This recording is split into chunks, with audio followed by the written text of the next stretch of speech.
¿Qué tal? ¿Cómo están? Muy buenas noches. Buen viernes por la noche. Estamos arrancando QR aquí en A24.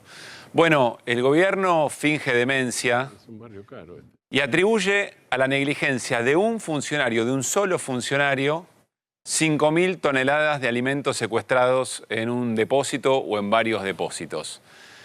El odio profesado al Estado y a las organizaciones sociales no tienen absolutamente nada que ver.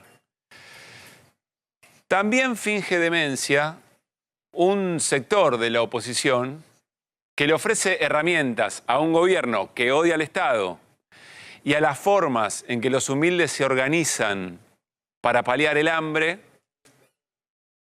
Frente a todo esto,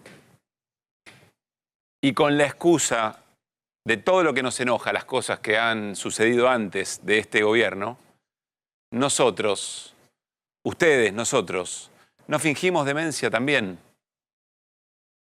Así arrancamos QR en este viernes por la noche con las voces de la semana. Todo lo que nos pasó esta semana, quizá, si ustedes quieren, todo lo que hicimos que nos pase.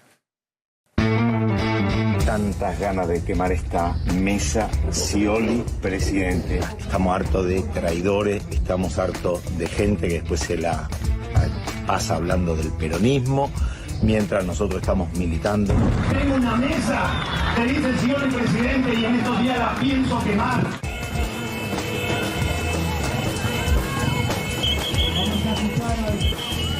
Porque nosotros nos vamos cumpliendo cada vez que estamos menos, pero confiamos en ustedes, toda esta juventud, para que recoja esas banderas, que los respalden también nuestros hijos y nuestras hijas. Área de Misiones, ATM. En caso de no acatamiento de la presente orden, deberá proceder a la detención de las personas.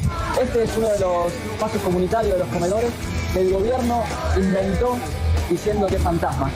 Bueno, compañeras, compañeros, invitamos a todas las regionales del país para charlar y convocar a la movilización que vamos a llevar adelante el día que se trate de esta ley nefasta, ley base, que se va a tratar en el Senado. La Taser es una pistola que es eléctrica. Esta es el último modelo.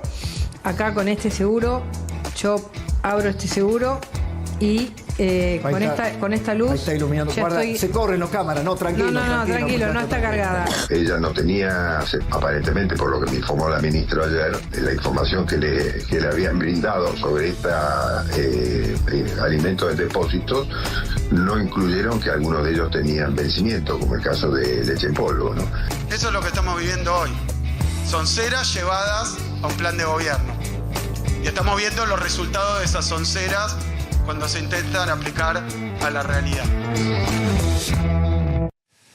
¿Qué tal? Así estamos arrancando QR Soncera ZC, Nos dimos cuenta, a veces pasa, y también pasa que las voces de la semana y las voces del día, en una Argentina en la que en un día pasan cosas que parece que podrían haber pasado en una semana entera, también nos puede confundir. Bueno, llegamos a viernes, tercera semana de QR, y es nuestra agenda del hambre. La planteamos prácticamente desde que comenzamos el ciclo, porque efectivamente todas las cosas que ahora empiezan a hacer eclosión, que están terminando incluso con una crisis de gabinete muy, pero muy profunda, en ese fingir demencia que mencionábamos recién, de creer que solamente un funcionario puede ser responsable de todas estas cosas que han sucedido y que a lo largo de la semana se han desarrollado de un modo en que después lo vamos a observar, van marcando el pulso, digo bien, de esta Argentina.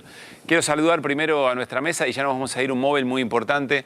Hola Martín, hola Fer, Irina, hola. ¿Cómo estamos? Buenas noches. Muy bien. Bueno, ahora vamos a completar con información, pero queremos estar con ustedes también en Plaza de Mayo en este momento. ¿Por qué? ¿Qué es lo que pasa allí? Bueno, Red Solidaria alimenta en Plaza de Mayo semanalmente a 200 personas. En este momento está allí Martín Giovio, que es voluntario de Red Solidaria. Insisto, se le da de comer a 200 personas. Pasa hace un ratito que esto efectivamente ocurrió, pero está Martín muy amablemente para charlar un rato con nosotros. Si nos puedes escuchar, Martín, soy Pablo Caruso en QR por A24 y aquí te saludo. Buenas noches. ¿Cómo estás? Hola Martín, ¿nos escuchas bien? Me parece que no me escucha Martín. Bueno, ahí vamos a volver, a tratar de reconectar con Martín Giovio, que insisto, le da de comer a 200 personas. Y esto es lo que ocurría más temprano, hace un ratito nomás, allí en Plaza de Mayo, frente a la catedral. Van a observar algo que, por lo que nos vienen contando permanentemente responsables de comedores, de merenderos, se va incrementando y se fue incrementando de una manera realmente muy importante en este tiempo. Alguien dirá, bueno, che, el hambre no es creación de este gobierno, es absolutamente cierto. El gobierno, de alguna manera, ha profundizado con decisiones políticas una situación que se viene sufriendo desde hace muchísimo tiempo atrás y que tiene en estos meses un elemento que ahora vamos a charlar con Martín y le vamos a preguntar. La mayor cantidad de personas que necesitan de una mano solidaria para poder alimentarse, 1 o 2 platos al día, y sobre todo, por ejemplo, en los comedores, en los barrios populares, en los barrios humildes, donde se le daba una asistencia alimentaria a pibes y pibas, va distintos integrantes de las familias, ¿no? Ahora sí, Martín Giovio, insisto, voluntario de Red Solidaria, organizado y coordinado por Juan Carr. ¿Cómo te va, Martín? Muy buenas noches, soy Pablo Caruso, aquí en QRNA24. ¿Cómo estás? Buenas noches, Pablo, un gusto y muchas gracias por este espacio y por estar aquí. Gracias a vos, Martín. ¿Qué pasó hace un rato ahí? ¿Con qué frecuencia hacen esto? ¿Qué cantidad de gente se acerca para un plato de comida? Bueno, aquí estamos en Plaza de Mayo con la campaña Frío Cero. Hace 13 años que estamos aquí, de lunes a domingo compartiendo la mesa con nuestros amigos y amigas que están en situación de calle.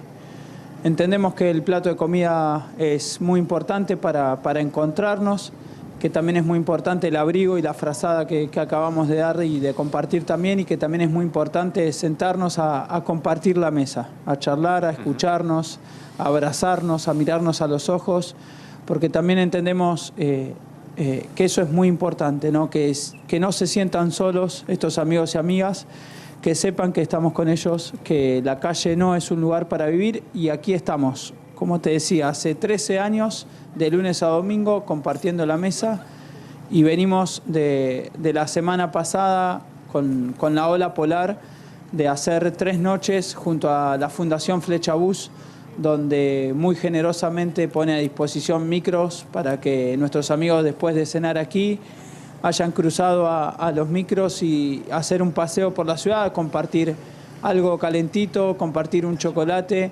y dormir tranquilos hasta el otro día para desayunar y seguir con la rutina. Martín, ¿3 noches por semana hacen esto? ¿Dijiste? Aquí en Plaza de Mayo, la cena estamos de lunes a domingo. Lo que hicimos 3 noches consecutivas fue la semana pasada, la ola polar, que es muy importante cuando la temperatura baja a los 5 grados, como fue la semana pasada, sí. Que demos aviso a cada uno de los números de teléfono que cada una de los municipios, de los estados, pone a disposición a lo largo y a lo ancho de nuestro país. Aquí en Capital el 108 y cada una de las grandes ciudades tiene un número para que demos aviso, porque ese llamado puede salvar una vida. Cuando la temperatura baja a los 5 grados, las probabilidades de producirse una muerte por hipotermia crecen. Entonces es muy importante ese llamado. Si podemos acercarnos, preguntarle su nombre, presentarnos, charlar con ese amigo, acercarle un plato de comida, salir de casa con un abrigo de más y compartírselo, también es más que bienvenido. Pero ese llamado, créanme que también es muy importante. Martín, ¿cuánta gente se acerca a comer todas las noches? ¿Y de dónde surge, cómo es la gestión de los alimentos? Estamos entre 150 y 180 personas, 200 todas las noches, y gracias a la generosidad de la gente, ¿no? Nosotros somos testigos de la capacidad de dar que tiene el habitante de nuestro hermoso país, de esta solidaridad que crece, que bate todos sus récords año tras año. Y aquí las ollas se llenan, ya te digo, hace 13 años, gracias a la generosidad, al compromiso sostenido de muchísimas personas. Nosotros quizás somos quienes venimos a compartir este rato, pero hay muchísima gente que hace posible esto. Martín, cuando conociste la información de que había una enorme cantidad, 5.000 toneladas de alimentos que estaban almacenados en distintos depósitos y que no se cursaban, que no se compartían, digamos, con tanta gente que necesita. Ustedes que están allí, no solamente en la alimentación, me quedó buen registro de lo que decís, también es hacer una pregunta, mirar a los ojos, saber que hay gestos de muchísima humanidad también para retribuir. ¿Qué sentiste en ese momento?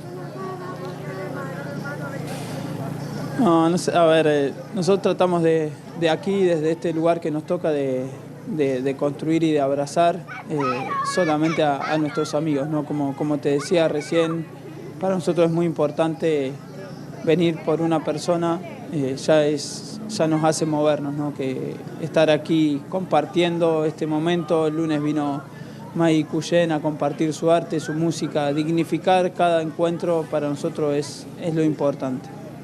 Martín, muchísimas gracias por todo lo que hacen. Insistimos en la posibilidad que comentaste de acercarse, de hacer ese llamado. Lo importante, insisto, además, por supuesto, del plato de comida de cada noche, ese gesto recíproco de poner el cuerpo y mirar a los ojos. Un gran abrazo. Un gran abrazo para ustedes, muchísimas gracias y todas aquellas personas que se quieran acercar. Aquí estamos de lunes a domingo frente a la catedral a partir de las 19 horas. Muchas gracias. Muy bien. Estábamos charlando con Martín Giovio, voluntario de Red Solidaria. Bueno, todo esto ¿por qué? Bueno, porque es la agenda del hambre, porque efectivamente la crisis que se suscitó alrededor de los alimentos que están allí almacenados también mostró lo que significa retirar al Estado, odiar al Estado. Y si uno quiere quitarlo de lado, también implica esto, ¿no? Una mezcla de negligencias, una mezcla de la incapacidad de gestionar, pero también una mirada de todas estas cosas. Es decir, también hay un factor ideológico que está por detrás de la explicación de todo lo que ocurrió. Veremos qué es lo que dice la justicia respecto de las responsabilidades, si terminan en el funcionario que salió eyectado, en Pablo de la Torre. Ahora vamos a charlar con Irina Hauser, pero es interesante hacer el recorrido de qué es lo que se fue diciendo desde el gobierno durante toda esta semana, de mínima durante toda esta semana, hasta que se confirmó efectivamente la existencia de los alimentos, que había alimentos que estaban vencidos y finalmente la marcha atrás del gobierno, el recular en la decisión de, a través del ejército argentino, repartir, vamos a ver de qué manera, esos alimentos que están allí almacenados. Ocurría de esta manera. Con respecto a los alimentos, no es como vos mencionás, o en la descripción que haces. Efectivamente, esos alimentos existen, están allí porque efectivamente la administración anterior, evidentemente, o por las auditorías que ha hecho la ministra Petovelo, un buen porcentaje de los comedores eran truchos, no existían o no tenían a la cantidad de gente que decían tener. Entonces efectivamente ocurrió el episodio que vos estás mencionando. El Ministerio de Capital Humano no se guarda nada, todo lo contrario.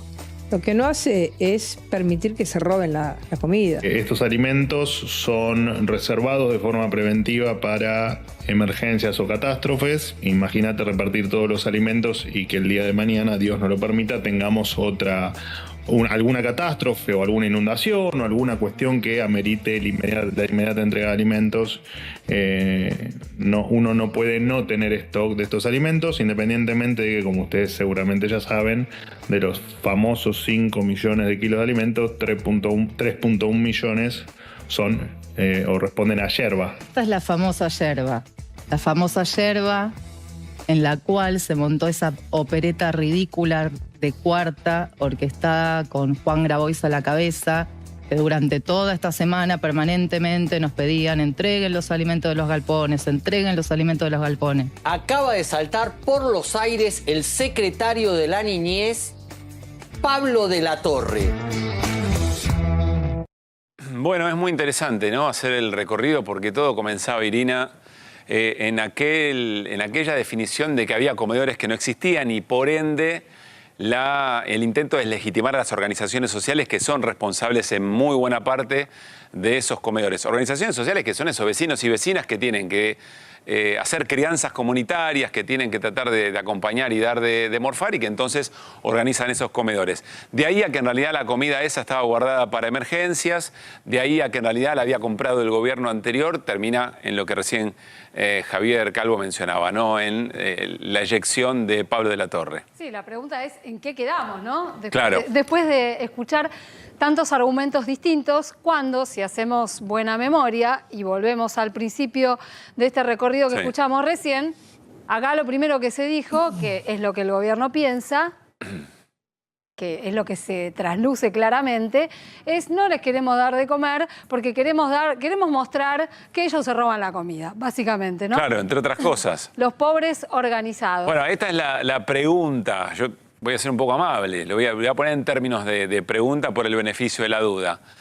Respecto de si Pablo de la Torre va a ser el único responsable sobre esta situación muy flagrante, de muchísimo contraste en una escena muy crítica respecto de cómo le están pasando los sectores más humildes de nuestro país, y la ministra Petovelo en su relación. Pablo de la Torre es el culpable de todos los males, incluso también de sobresueldos, de tercerización de la compra de alimentos, y eventualmente también en sus negligencias de no haber repartido a tiempo una comida que primero se negó, que después se dijo que era para otra cosa y que finalmente se va a repartir. La gran pregunta sobre el chivo expiatorio. Pablo de la Torre fue hasta ayer secretario de Niñez, Adolescencia y Familia. Es el hermano del senador bonaerense Joaquín de la Torre, ¿no? Bueno, él tenía a su cargo la política de seguridad alimentaria, junto con otro equipo de gente, ¿no? La responsabilidad queda cargada sobre él a partir de qué momento, que pasan dos cosas que vos mencionabas hace un rato, pero es importante subrayar. Primero, conocimos que había 5 toneladas de alimentos guardados en 2 depósitos del Ministerio de Capital Humano. Segundo, supimos que además había 399.000 kilos de leche en polvo que se vence en el mes de julio. Supimos que había además hortalizas con arroz que ya se vencieron en el mes de febrero. Bueno, a partir de todo esto es que, como decía nuestro colega, vuela por los aires Pablo de la Torre. Sí, vamos a repasar todo esto que menciona Irina, pero antes, claro, si nos preguntamos si es un chivo expiatorio Pablo de la Torre, es porque la mira está puesta en la funcionaria, en la superfuncionaria que tiene el gobierno de Javier Milei, que es Sandra Petovelo, que tiene a su cargo ministerios muy sensibles, o en realidad que bajo un ministerio una enorme responsabilidad. Trabajo, educación, en un momento iba a ser salud también, finalmente salud queda como ministerio, desarrollo social. Y Javier Milei, frente a esta situación, en su viaje a los Estados Unidos, da esta expresión de apoyo a Petovelo. ¿Quieren saber por qué la operan a la ministra Petovelo con tanta furia? Aquí está la respuesta. Está sacando a la luz lo peor de la corrupción política. Robarle el alimento a los segmentos vulnerables del país. Están desesperados y dispuestos a lo que sea con tal de frenarla. Viva la libertad, carajo, dice el presidente de la Nación. Y refiere a un trabajo de la consultora Giacobbe y Asociados, Jorge Giacobbe, que hace una pregunta. Este es un modelo de consulta que genera mucho impacto, porque hace preguntas y frente a eso la posibilidad de ver en una sola imagen palabras asociadas a determinadas consultas. ¿Cuál crees que es el principal problema de la Argentina de hoy? Aparece inflación, pero sobre todo la más importante es corrupción. Luego pobreza, luego allí Milei un poco más grande, pero sobre todo hace hincapié Javier Milei en este trabajo de Giacobbe de que la corrupción sigue siendo el problema.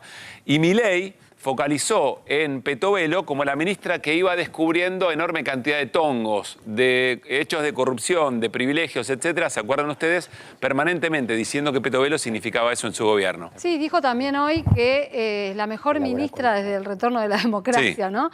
Entre otras cosas. Pero ves, está volviendo al argumento de origen que utiliza el gobierno para culpabilizar a las organizaciones sociales, para desarmarlas de alguna manera, pero en momentos en que justamente la que queda expuesta es la ministra Sandra Petovelo, obviamente. A De la Torre, cuando lo denuncian, que lo denuncian ante la Oficina Anticorrupción. El gobierno, el propio gobierno lo denuncia. El propio gobierno.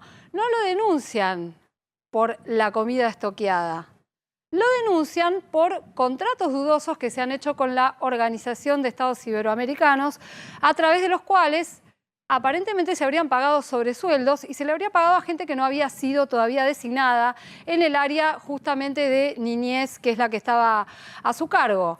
Ese es el eje de la denuncia. Y parece que la denuncia penal que presentan también va por el mismo lado. A ver, vamos a escuchar a Leila Gianni, que recordemos, es la secretaria legal o subsecretaria legal del Ministerio de Capital Humano. ¿Qué función cumple? A quien vamos a escuchar ahora. Es la representante legal, la que está llevando adelante tanto la defensa de Sandra Petovelo legalmente, como las causas en contra de las organizaciones sociales. Que sobre lo que menciona Irina, dijo: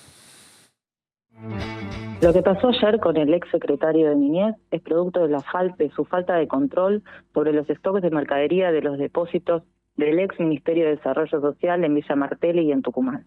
Si el encargado de distribuir y de controlar el stock de esos alimentos no sabe cuándo vencen, y mucho menos no le informa a la ministra el vencimiento de los mismos, no está haciendo bien su trabajo. A ver, lo que trascendió es que habría contratado de la Torre entre 70 y 100 personas por afuera del Estado a través del OEI, la Organización de Estados Iberoamericanos, y que ahí, bueno, era gente que no trabajaba y ese sueldo se usaba para dárselo a gente que sí trabajaba como una especie de sobresueldo. Eso es lo que trascendió.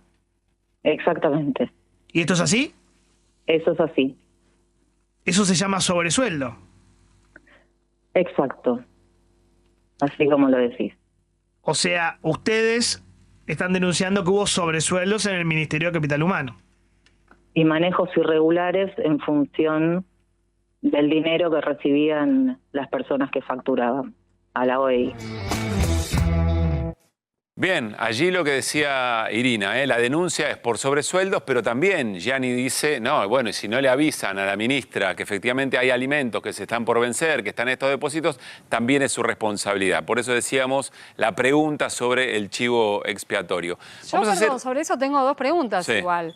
Por un lado, la ministra Petovelo, que se viene enfrentando con este problema desde el verano, porque el alimento se cortó ya en el mes de diciembre. ¿No sabe qué hay estoqueado? Primera cuestión. Claro.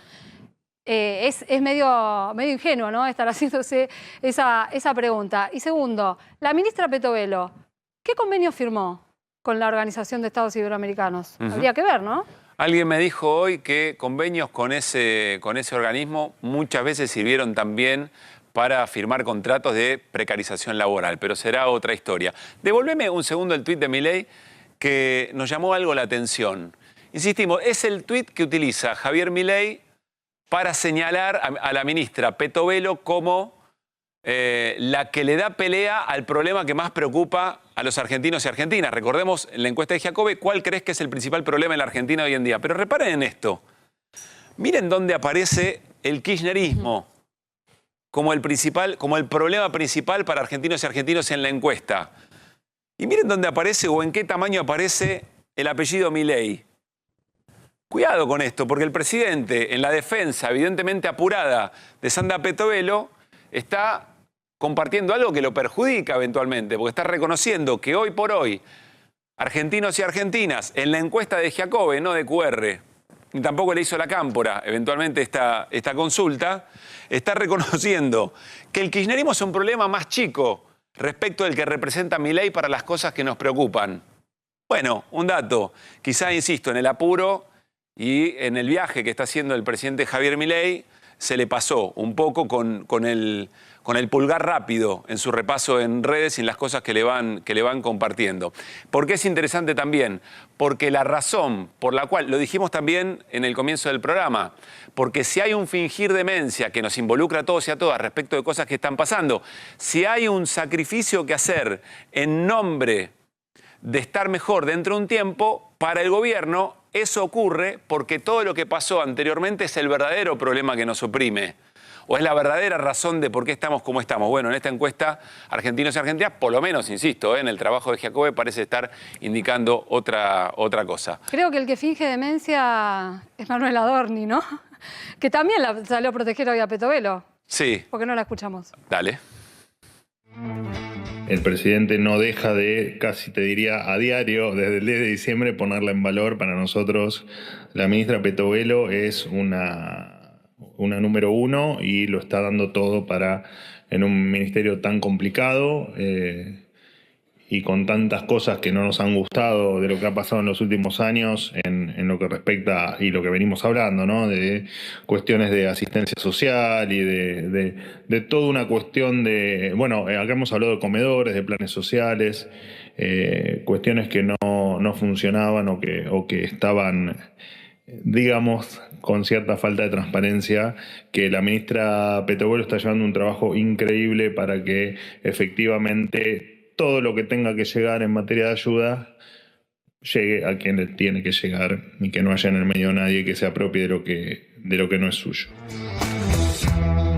Déjame decirte algo en defensa de Manuel Adorni. Es el trabajo que tiene que hacer. Sí, lo sabemos. Ese es efectivamente su rol. Ahora tiene un apoyo importante que es en un ministro, en un jefe de gabinete que efectivamente habla.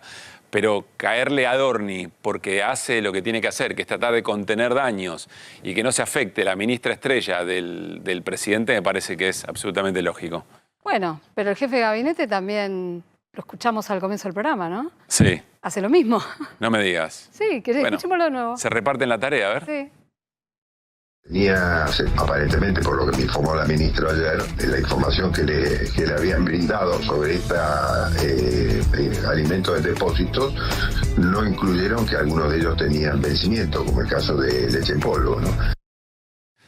Bien, allí estaba Francos, insisto, Adorni tiene un apoyo ahora en un jefe de gabinete que entiende un poco más el rol, por lo menos para este nuevo ciclo del gobierno. Quiero saludar a invitado e invitada.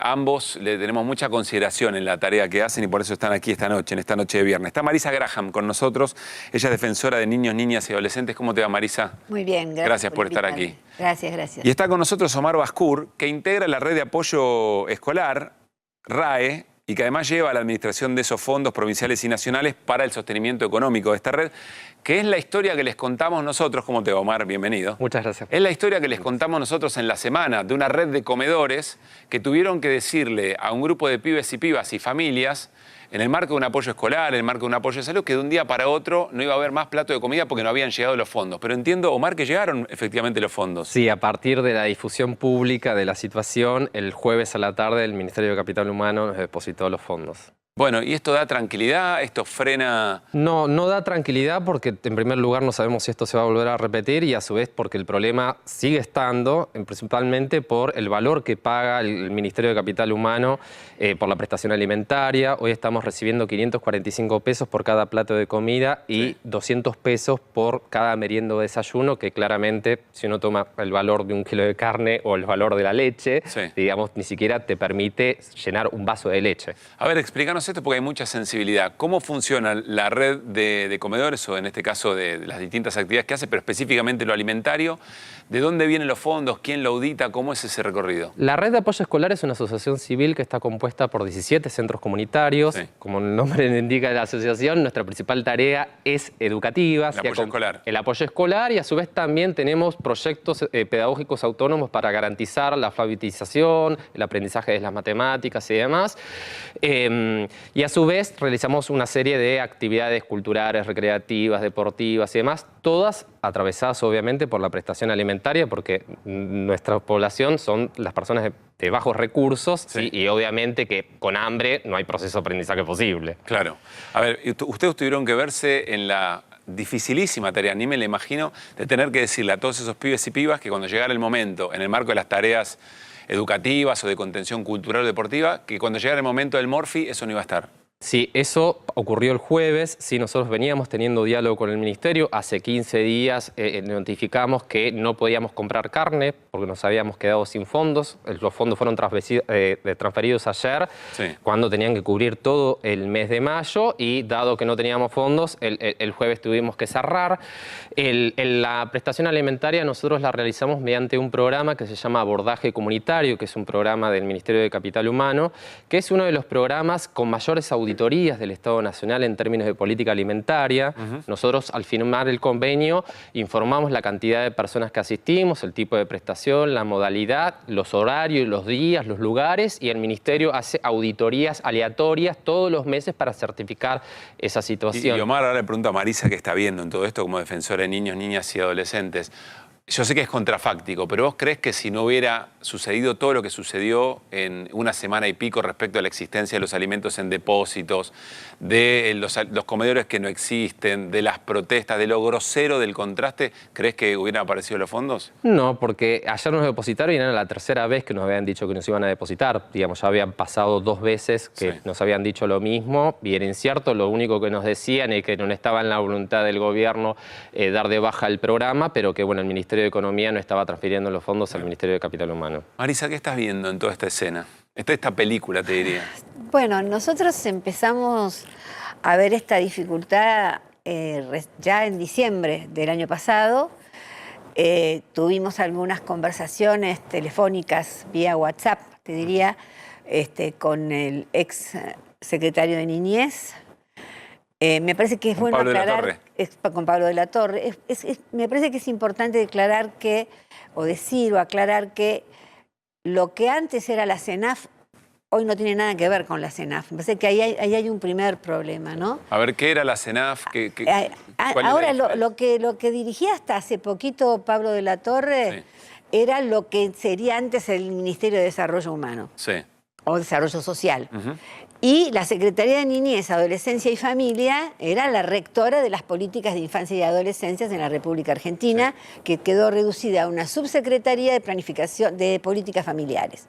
Por eso digo que también hay una cantidad de movimientos, de firmas que se necesitan para dar continuidad a prestaciones, etc. Ese es un tema que nos preocupó ya en diciembre al ver cómo algunas secretarías importantes como para nosotros, como Defensoría de los Derechos de los Niños, que es la Secretaría de Niñez, bajaba de jerarquía a nivel estatal. Esto es importante, Marisa, porque lo que en un primer momento en la narrativa del gobierno es el Estado está sobredimensionado. Si sacamos capas y capas del Estado vamos a vivir mejor y las cosas van a estar bien, vos decís, bueno, pará, porque en todo ese movimiento, en todo ese recambio tenés consecuencias que hoy están a la vista sin tener en cuenta, no sé, la mirada ideológica o la valoración política de las cosas. Sí, y además la confusión, ¿no? Si es la Secretaría de Niñez, Adolescencia y Familia, es la que se encarga de los alimentos, como se encargaba antes el Ministerio de Desarrollo. Sí. Ahí hay un tema. El otro tema es que nosotros ya el 2 de febrero, después de no tener respuestas, sí tuvimos una respuesta por escrito de la Torre, que no era satisfactoria para nosotros, avisamos que íbamos a iniciar un pedido, una cautelar, que se llama una prohibición de innovar, que simplemente pedía algo muy sencillo, que es que mientras el gobierno decidía una nueva modalidad alimentaria, porque en eso estaban, ellos querían y quieren eliminar los intermediarios, y no es solamente las organizaciones sociales, es eliminar todos los intermediarios entre el Ejecutivo y la población. En ese tren, digamos, o con esa idea, iniciamos una cautelar pidiendo que mientras se pasa de una modalidad alimentaria a otra, repartir alimentos secos y en algunos casos PNUD con o fondos como el que acaba de explicar el compañero, mientras haces ese movimiento, que puede tardar varios meses, no interrumpas la prestación. Claro, ¿cómo garantizás que no se corte la prestación? Que los chicos sigan recibiendo, que los comedores que alimentan por lo menos 2 millones de niños en la República Argentina. Bueno, el problema es la justicia también en la República Argentina, ¿no? Nosotros nos tocó justamente el doctor Furnari, contencioso administrativo federal, que se declaró incompetente y ahí empieza como decimos los abogados, una bicicleta procesal, donde... Los no abogados también, ¿eh? Conocemos el sentido de la bicicleta. Sí. Bueno, perdóname, Marisa. Sí, Martín. Porque a mí me parece que en este país hay algo, este programa se llama QR, y la R es de raro. Qué raro. Y yo diría con esto que es, qué raro que está este país. Esto es delirante. El gobierno envolvió a todo el mundo en una discusión sobre la auditoría. No me voy a poner doctrinario, pero claramente la primera función del Estado es brindar servicios y después tiene que auditar. Claro. No es al revés. Es ex post. No es al revés. Claro. Bien, estamos discutiendo todo sobre auditoría, cuando en realidad hay que discutir sobre hambre. La defensoría tuya, yo leí algún documento, no habla solo de nutrición. No. Habla de nutrición de calidad. Sí. Estamos discutiendo si alcanza o no, el presidente dice, habla de muerte. Sí, si alcanza o no una comida por día.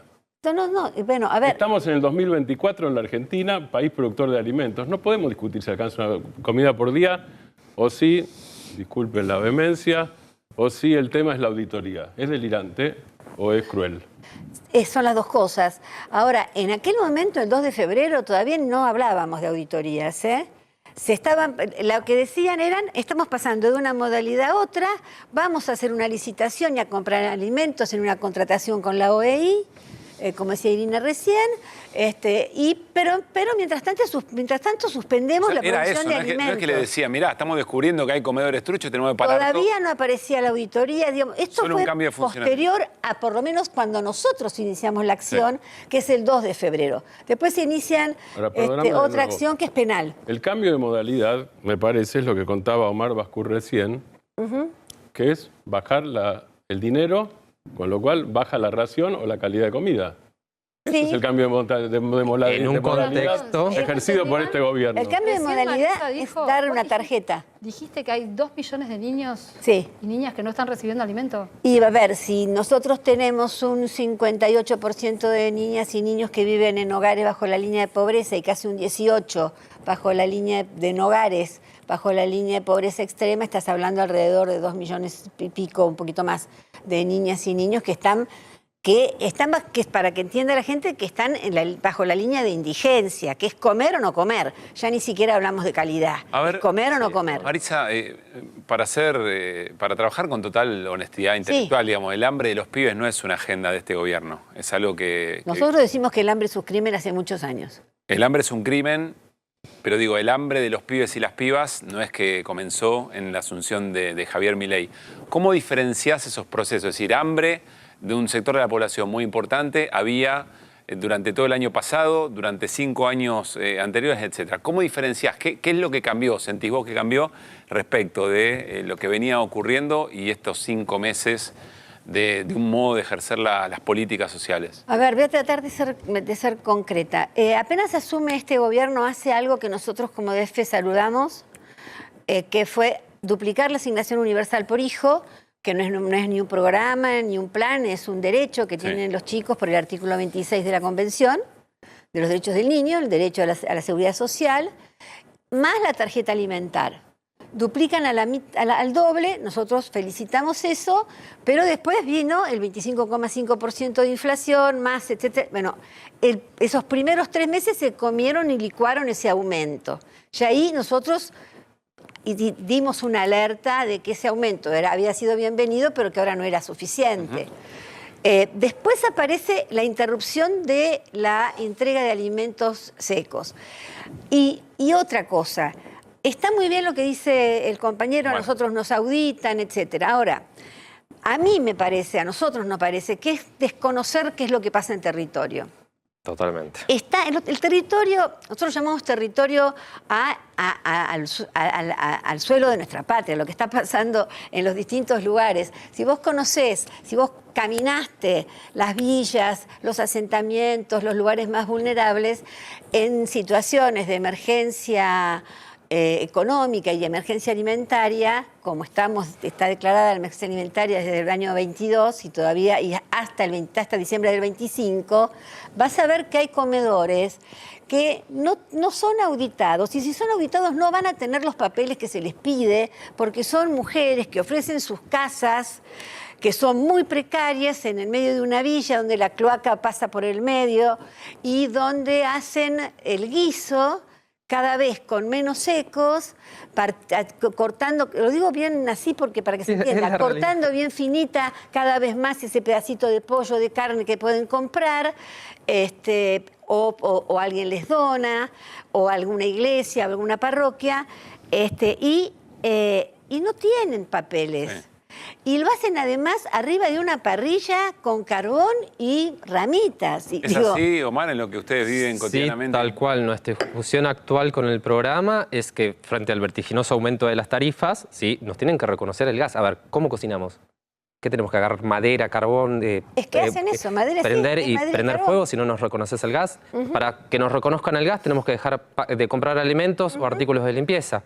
Sí, y a su vez también, porque acá hay el nivel de absurdo es tan alto, la comida obviamente no se cocina sola. Hay laburando cocinando y no reconocen esas cocineras que están a lo largo y ancho del país como trabajadoras, ¿sí? Y que no tienen derecho ni a una jubilación ni a una obra social. En el caso de jubilación, la moratoria jubilatoria es la única posibilidad que tenían esas compañeras que vienen trabajando hace más de 30 años para jubilarse. Claro. Y además te agrego algo más. A mí, por eso digo que es desconocer un poco el territorio. ¿Qué es lo que pasa? Nosotros cuando apareció este tema y decidimos iniciar la vía judicial, porque desde la Defensoría siempre tratamos, sea el gobierno que sea, de tener primero una actitud de contribución. Mirá, ¿qué te pasa? Nosotros creemos, decirnos qué está pasando, cómo podemos ayudar. Sí. Cuando la respuesta no es satisfactoria, vamos por la vía judicial, que es lo que nos queda, no solo como Defensoría de los Derechos de los Niños, que lo tenemos por ley, sino a todos los ciudadanos y ciudadanas, que el último recurso que tenemos, el justiciable, es ir a un juez que te diga cuál es tu derecho y que te restituya ese derecho. Entonces, ¿qué es lo que pasa? Ese comedor que nosotros fuimos a visitar en La Matanza cerró. Porque al no tener la provisión de secos, cerró. Entonces, ¿qué es lo que pasó? Todas las familias que iban con su tupper, las mamás, en general mamás o hermanitos mayores, hermanitas mayores, a buscar sus porciones, sus raciones de guiso, se fueron al comedor a las 3 cuadras o a 4 cuadras, que colapsa. Claro. Porque a los 200 pibes que alimentaba se les suman los 150 de este comedor que cerró. Entonces, esa es la situación hoy. Entonces, auditar es auditar ¿qué? Si vos me decís, auditar los recursos que llegan del PNUD, del Programa de Naciones Unidas para el Desarrollo, me parece bien.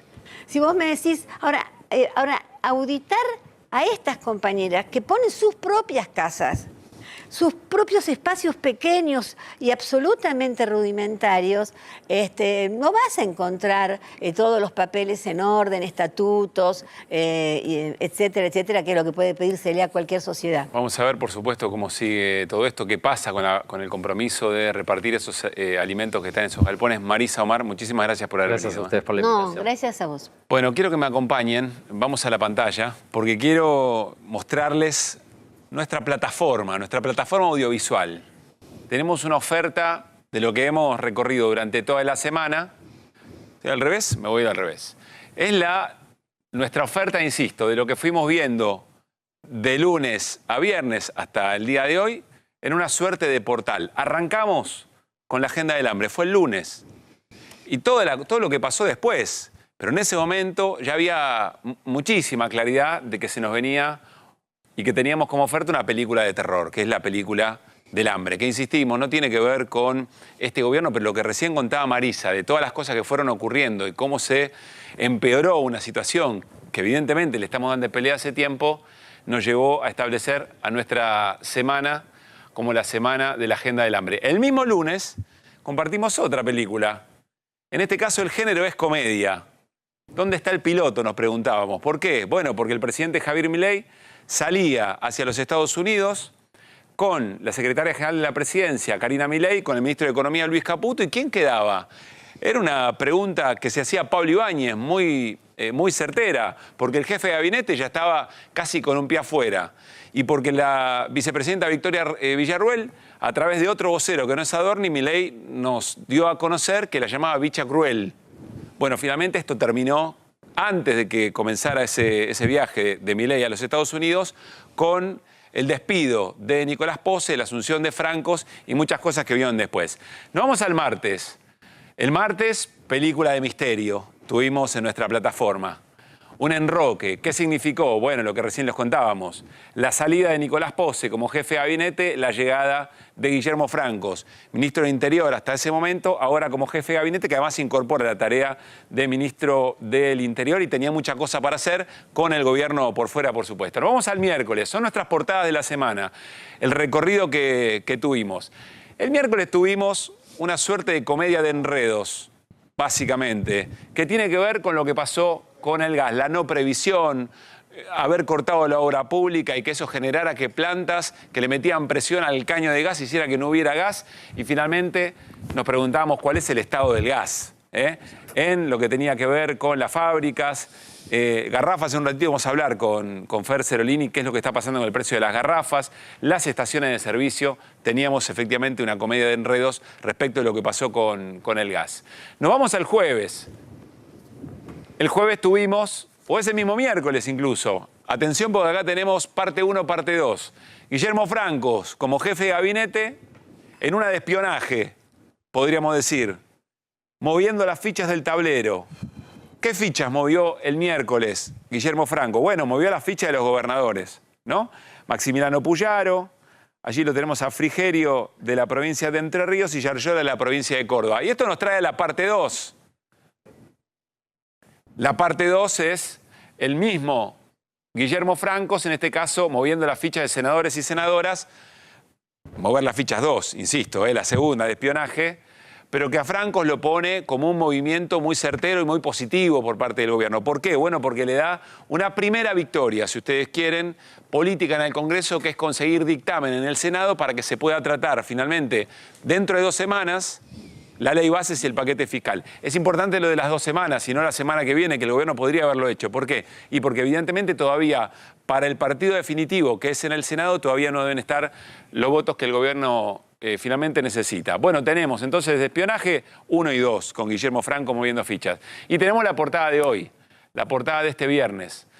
Y esta es como una comedia familiar, básicamente. Es la pregunta que nos hacíamos con Irina Hauser hace un rato nada más.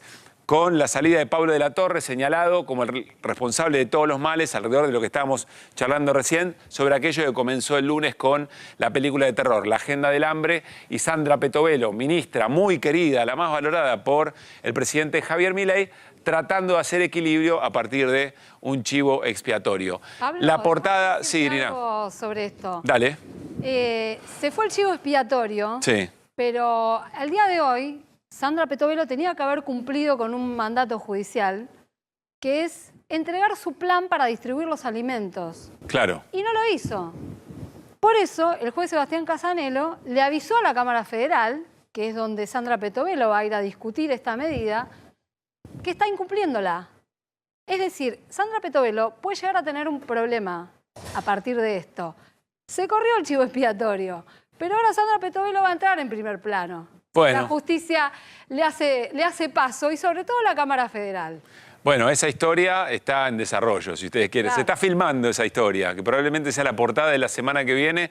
¿Por qué no cumple con el mandato judicial de explicar qué es lo que van a hacer con ese alimento, cuándo y a qué población? Pablo, perdóname, ¿qué dice el cinturón ese, que de lejos no se ve bien? Viva la libertad, carajo, dice. Acá no, estamos en todas. Mache está en absolutamente todas, mirá. Bien. No, es impecable, te completo. digo. Bueno, nuestra portada en nuestra plataforma, las películas que vimos en esta semana, insisto, ¿no? Semana de perros en la Argentina, porque hay que multiplicar por 7 las cosas que pasan en una semana en la República Argentina. Todo esto tiene una traducción en voces, son las voces de la semana que esto dijeron. Si queremos que Argentina mejore, tenemos todos que ponernos de acuerdo en muchas cosas. Y este es un mecanismo para ir presentando ideologías, para ir presentando ideas. En estos tiempos difíciles, ¿qué estoy haciendo por los más pobres y los que sufren? El Ministerio de Capital Humano no se guarda nada. Todo lo contrario. Lo que no hace es permitir que se roben la comida. Las estaciones de servicio de la ciudad de La Plata, donde estamos nosotros, en una de ellas, por supuesto, no tienen GNC. La gente está pasando hambre y no te dan comida. Es un delito. Hola, Villarroelines. Ellos quieren provocar una situación de caos, porque no quieren cumplir el fallo. Y el fallo es clarísimo, tienen que repartir la comida. Tenían 72 horas, ahora les quedan 48. Él ha hecho todo su esfuerzo y llegó hasta acá y finalmente termina un ciclo y empieza otro.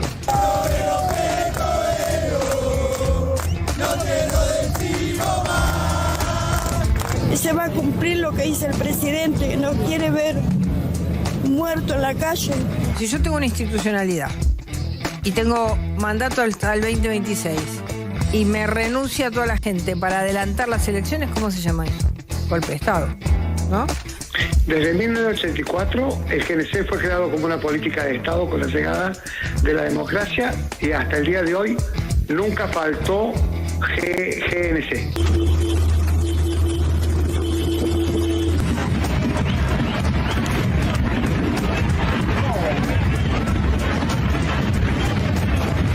Ha fallecido Nora Cortiñas, una de las madres de Plaza de Mayo, niña fundadora. Acaba de saltar por los aires el secretario de la Niñez, Pablo de la Torre. Bien, esto pasó en la semana, lo compartimos en Las Voces del Día, pero no lo quiero dejar pasar así nomás, que en Misiones se llegó a un arreglo con la policía, un arreglo que implica un aumento no el querido por la policía y que no haya ningún tipo de sanciones. Y a continuación, lo que veíamos también en Las Voces del Día es la policía recibiendo órdenes de desalojar la ruta donde están cortando los docentes. Los docentes que estaban peleando también, como parte de los laburantes del Estado, con los policías. Hoy charlaba en Misiones y una referente docente me decía, tenemos que ir a decirle a la policía, che, acordate que compartimos el locro el 25 de mayo juntos. Vamos a ver cómo sigue esa situación. Nos vamos al plano internacional. Pasan cosas importantes en estas horas. En un rato hablaremos de las elecciones en México el próximo domingo. Pero el expresidente de los Estados Unidos y candidato a presidente probablemente, Donald Trump, recibió una sanción, un fallo judicial muy importante, Martín. Sí, el 11 de julio se va a conocer a qué fue sentenciado, a qué pena fue sentenciado, sí. Pero fue sentenciado por extorsión, por haber intentado extorsionar a Stormy Daniels. Stormy quiere decir tormentosa. Sí. Debe ser seguramente un apodo porque es una actriz porno. Bueno, ya volveremos sobre este tema. Fer, ¿nos contás, se vienen los aumentos de nafta? Bueno, sí, otra vez, ya espero que no, por favor muchachos, ya es por un 2%, no vayan a hacer cola, tengan con dignidad, aguántensela, por 2% ya está, es ahí, porque es auto, y hay autos, y vos decís, che, alta gama haciendo cola para ahorrarse un 2%. Yo no tengo alta gama, no tengo alta gama. No, bueno, pues ¿usted va a hacer la cola? No, bueno, no tengo tiempo. Ya por este número no. Ni alta gama ni tiempo tengo. No, si quiere le explico trucos con Serviclub después que se va a ahorrar más que lo que vale el aumento, pero... La cuestión es esta, va a subir la nafta. Sí. Y es realmente impactante lo que subió todo, pero en general los aumentos que hubo, pero el aumento de la nafta es uno de los aumentos más grandes que tuvo Milei desde que llegó. Mire, ahí tenemos, el 10 de diciembre, hay un truco ahí además. Por ejemplo, 311 pesos valía en aquel momento. Pero Massa... El 25, cuando ya había perdido, le hizo un aumento que yo creo que estaba acordado, porque son esos aumentos que se hicieron entre el balotaje y la llegada de Milei, y algunas cosas le dijeron, che, largale el piolín al barrilete porque se va para abajo, entonces subilo. Bueno, pusieron un aumento del 10%, es decir, que antes de las elecciones la nafta valía 10% menos que ese 311, ¿se entiende? Sí, se entiende perfecto. Bueno, pero bueno, entonces, 10 de diciembre, digamos, pero 311. vamos a decir que se arrancó en 311. Sí. Y de 311 pasó a 900. Es un 189% de aumento de las naftas. En un sector, porque usted sabe siempre que el campo siempre está diciendo, queremos que nos suban, como tenemos las retenciones, queremos un dólar más competitivo. Los de la nafta estaban ganando plata. No, nadie estaba loco porque les... Digo, esto puede tener un fin recaudatorio, por un lado, pero además está la cuestión ideológica de que vamos al precio internacional, mundial, que no sé para qué, y ahí vamos. Nafta Premium, 395, 1074, 172, el diésel de 332 a 918, 176, y la diésel Premium de 450 a 1167. Que además lo que más subió fue la Super. Sí, sí, por lo que la Super es la que, bueno, teóricamente la que tendrían que haber cuidado más. Es la más no popular. Es la diésel, que es la que está más vinculada al trabajo, pero a estos muchachos mucho no le importa eso. Bien, ¿qué más? Bien, entonces miren cómo varió el dólar oficial. El dólar oficial pasó de 3.90 a 9.14, subió un 134%. El dólar MEP, que es el dólar bolsa, el que uno puede vender sus dólares si lo quiere hacer en blanco, subió el 23% nada más. El dólar CCL, bueno, es el 28%, y tenemos el dólar blue, ahí está el clásico de todos, 1.000 pesos a 1.255. ¿Qué quiere decir esto? Que cuando el dólar, usted tenía 1.000 pesos en aquel momento, en noviembre, usted se compraba 3,2 litros de Super, y hoy compra 1 litro 100, con el mismo dólar. Sí. Es decir, que en dólar hay una inflación terrible. Y la gente que tiene que sacar el dólar que tiene guardado, antes se compraba 3 litros y ahora se compra 1 litro 100.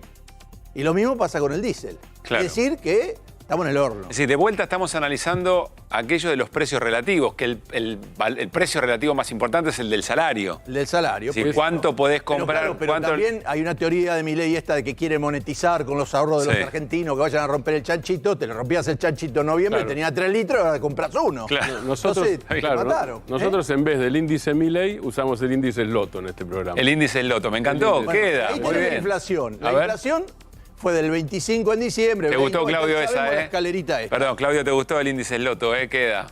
¿Te gustó? Porque, a ver, recordemos, ayer Loto Viaxla hizo un cálculo, ayer lo dimos en el programa, del 93, que es cuántas horas de trabajo hacía falta para comprar 1 kilo de asado. Ellos tenían el Big Mac, ese el índice Big Mac. Claro, tal cual. Y nosotros pusimos de moda con Graña el BAT 69, que es el whisky que se... No, pero fíjese, el whisky que trae Peñaflor a la Argentina, lo trae de Escocia, cuando como acá lo pasan a la botella, vienen en barrica, pasa la botella, vale 3 o 4 dólares salía acá.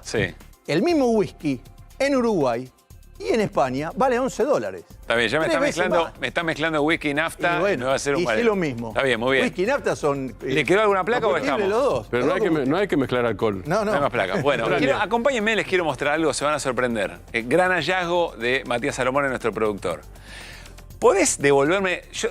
No te enojes, para Woody, no te enojes. Dame la primera placa que compartimos recién con Fer.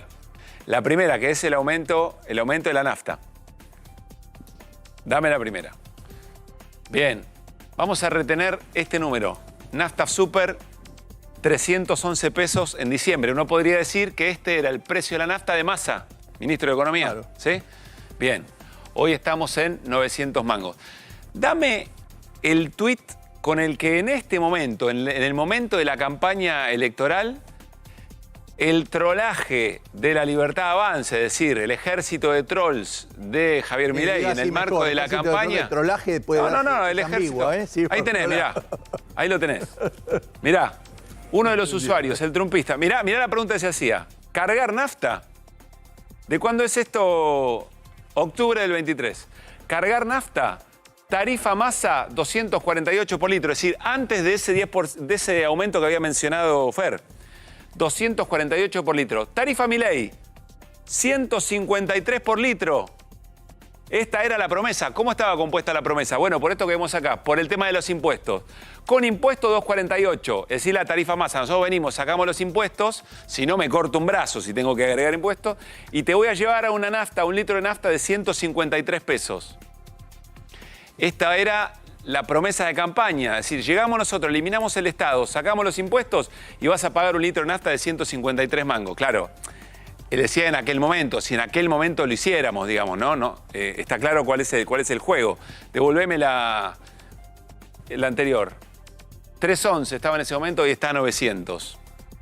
No sé si hay que decir mucho más eventualmente, pero muy bien, Fer, y aquello de los precios... el consumo en forma importante en el mercado interno porque la gente no lo puede pagar y es raro porque dejan de recaudar en una parte, ¿no?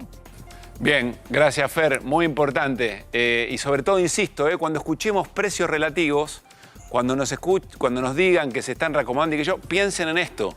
Piensen que relativo a qué es la pregunta que hay que hacerse, al salario, que es lo que básicamente nos lleva a vivir día a día. Bueno, ¿qué pasa con el resto de los precios respecto a nuestro salario? Y me parece que el reacomodamiento de precios relativos ahí tiene su verdadero sentido. Nos vamos a la tanda. Al regresar tenemos mucho para compartir todavía. Hoy finaliza el viaje de Estados Unidos de Javier Milei por Estados Unidos y en el centro de toda esa escena, la inteligencia artificial. Vamos a repasar algo muy importante que se ha dicho poco en estos días y seguiremos, por supuesto, hasta las 11 de la noche haciendo QR. Ya venimos.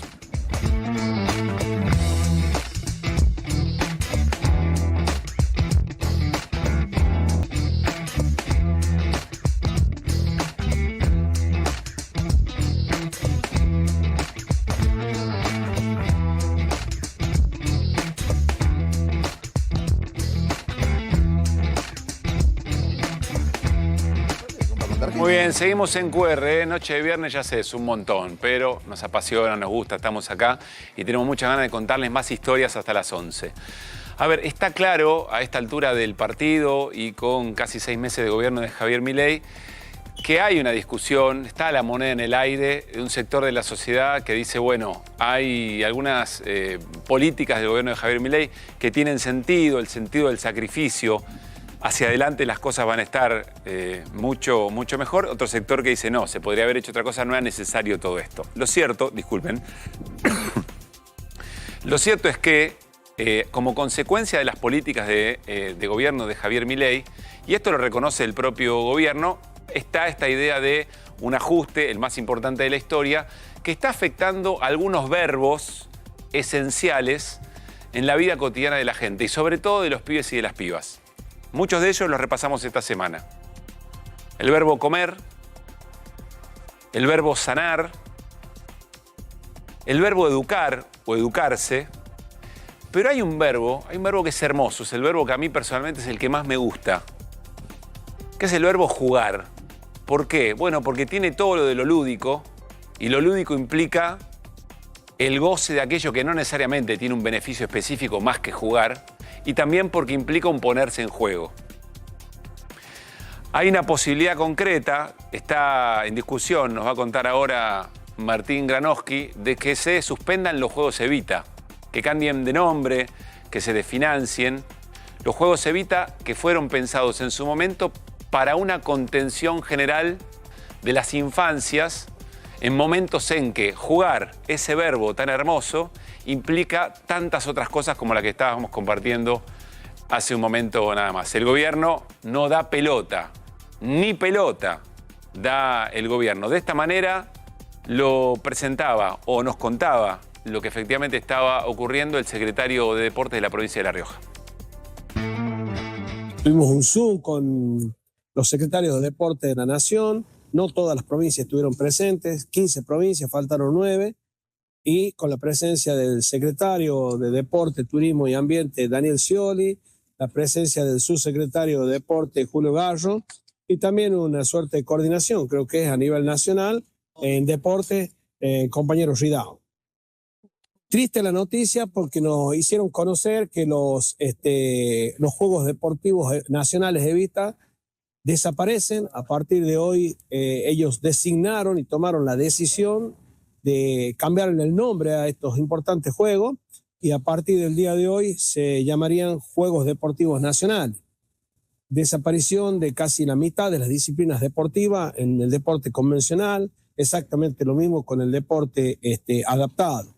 Y también con la triste y muy dura noticia de que los Juegos Deportivos Evita Nacionales de Adulto Mayor no se hacen. Es decir, este año no hay. ¿Cómo es esta historia, Martín Granowski? De jugar ni hablar sería, ya que vos querías usar el verbo jugar. Chicos, no jueguen. Hubo un general famoso de la historia argentina del siglo XX que decía que los únicos privilegiados son los niños. Bueno, parece que eso es pecado. Ahora, eso tiene una historia que justamente se remonta al primer gobierno de Juan Domingo Perón, el autor de la frase, y que tiene que ver con Eva Perón, 1948, y con el primer ministro de Salud de la Nación. El nombre era Ramón Carrillo, y así empezaron los Juegos Evita.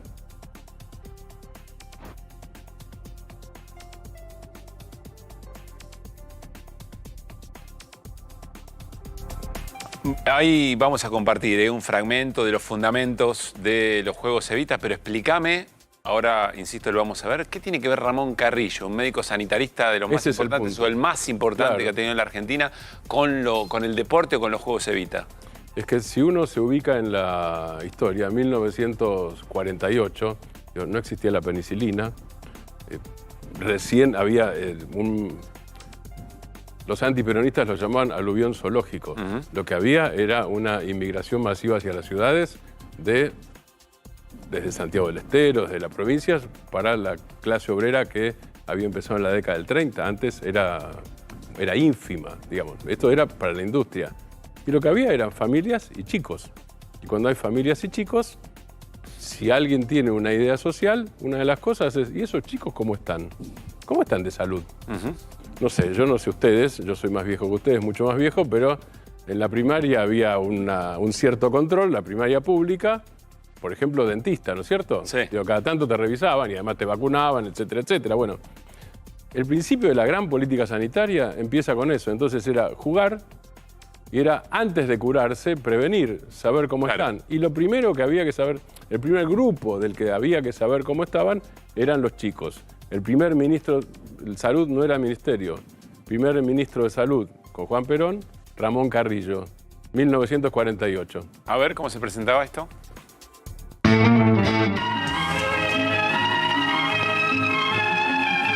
Hubo un tiempo no lejano en que aún ser niño era difícil.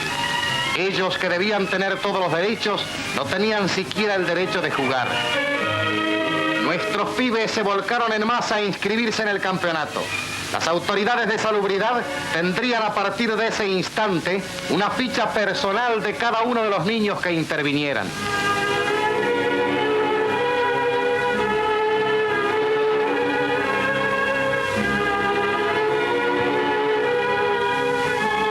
Avisen al padre de este niño.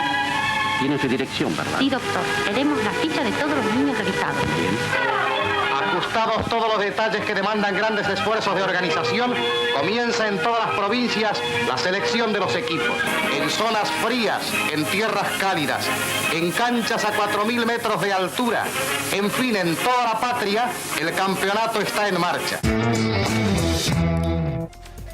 Bien, allí estábamos viendo esto que hacía referencia Martín Granowski del origen de los Juegos Evita, Ramón Carrillo como médico sanitarista, atención primaria de la salud, más prevención que otra cosa, digamos, ¿no? Bueno, ¿por qué está en juego, mira vos, por qué están en juego, por qué están en riesgo los Juegos Evita? ¿Cuál es el argumento del gobierno y qué puede pasar? Porque nada escapa a la motosierra, básicamente es así. Y entonces la motosierra cae también sobre los Juegos, como explicaba el secretario de Deportes de La Rioja. ¿Cómo cae sobre los Juegos Evita? Aclaremos, los Juegos Evita hoy, ya no estamos en 1948. Los Juegos Evita en el 2023 tuvieron participación de 1 millón de deportistas, incluyendo adultos mayores y discapacitados. Esa parte se corta, la última. Y el resto se reduce en la disciplina, se reduce la cantidad y se reducen los fondos para las provincias, para hospedaje, viajes. Y no estamos hablando de lujos, estamos hablando de deportistas que son deportistas porque tienen posibilidad de acceso popular. Eso se corta. ¿Cómo empezó esto en estos días? ¿Por qué esto se convierte en escándalo? Porque hubo una denuncia que efectivamente, como dijo el secretario de Deportes de La Rioja, y también lo anunció el ministro de Desarrollo de la Comunidad de la Provincia de Buenos Aires, Andrés Larroque, que dicho sea de paso, en 1991, cuando se repusieron los Juegos Evita, jugó a los 15 años en los Juegos Evita Larroque. De paso, hicieron denuncias. Y entonces Scioli primero dijo, es falso eso. Creo que tenemos por ahí un tuit de Daniel Scioli acusando a los demás de falsedad porque dijo, los Juegos Evita no se terminan. Ahí está, mirá. Ante las falsas versiones sobre la intención de cambiar el nombre a los Juegos Evita, las desmiento categóricamente. Este tuit es interesante porque Scioli dice, falsas versiones sobre la intención de cambiar el nombre. Me tengo un segundo en esto. Sí. Eso no es falso. Hay cuadernillos distribuidos por la Secretaría de Deportes que encabeza Daniel Scioli y que tiene de segundo a Julio Garro, ex intendente de La Plata, cuadernillos distribuidos a los secretarios de Deportes o subsecretarios de todas las provincias argentinas y en los cuadernillos dicen los Juegos Deportivos Nacionales. O sea que Evita afuera, diría Milei. Ahora, hay otra cosa interesante en este tuit. Las versiones falsas, dice Scioli, son sobre la intención de cambiar el nombre. Y si se fija en todo el texto, yo no lo voy a leer entero, pero si se fija en el texto, no habla del financiamiento. Es decir, esto abre la puerta para que ahora pase lo siguiente. Se van a seguir llamando Evita y no van a tener un mango. Ese es el resumen. Bien, y por supuesto con el agregado simbólico de que es Daniel Scioli, ni más ni menos el que tiene a cargo esta situación, que ha hecho de su propia carrera deportiva prácticamente lo que es, digamos, ¿no? Gracias, Martín. Vamos a seguirlo muy de cerca, por supuesto. ¿Qué es lo que pasa con y cuál es su situación, Pepín Rodríguez Simón? Bueno, Pepín Rodríguez Simón, este operador todoterreno de Mauricio Macri, especialmente operador judicial que está en Uruguay todavía, donde se fugó en medio de una causa judicial por extorsión y por amenazas a los accionistas del Grupo Indalo, avanzó un casillero en su intento de volver al país con la garantía de no quedar detenido. Claro. ¿no? Bueno, la Cámara Federal le hizo, finalmente confirmó la decisión de la jueza María Servini de darle la exhibición de prisión.